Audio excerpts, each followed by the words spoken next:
جو بھی لوگ عوامی خدمت کر رہے ہیں ان کی خدمات کا اعتراف کیا جائے، ان کا شکریہ ادا کیا جائے۔ تو آج یہاں پہ میں خاص طور پہ جلال الدین رومی فاؤنڈیشن کے کام کے اعتراف میں مجھے سن کے بہت خوشی ہوئی کہ جو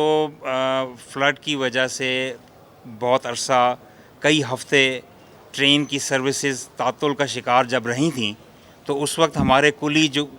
بے روزگار ہو گئے، ان کی آمدنی پہ بہت اثر پڑا۔ تو جب یہ سنا کہ اس میں بھی ایک خیال کیا گیا، یہاں ملتان میں ایک ایسا انیشیٹو لیا گیا کہ جلال الدین رومی فاؤنڈیشن نے اس میں ان کلیوں کے لیے کھانا شروع کیا، ان کو راشن دینا شروع کیا، تو یہ چیز بہت لائق تحسین ہے۔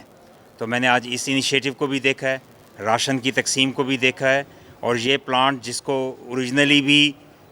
رومی فاؤنڈیشن نے لگایا تھا اور اس کے بعد دوبارہ بہت اچھے سٹینڈرڈ کا فوڈ گریڈ چیزیں لگا کے اس کو مینٹین کیا ہے، چلر لگایا ہے، آج اس میں بہتری کی ہے، اس کو بھی میں دیکھنے کے لیے خود آیا ہوں، اور جلال الدین رومی صاحب میرے ساتھ کھڑے ہیں ان کا شکریہ ادا کرنے کے لیے کہ عوامی خدمت میں یہ اپنا بہت اچھا کام کر رہے ہیں، اور آپ سب کا بھی بہت شکریہ، آپ اس اچھے کام کو دیکھنے کے لیے تشریف لائے۔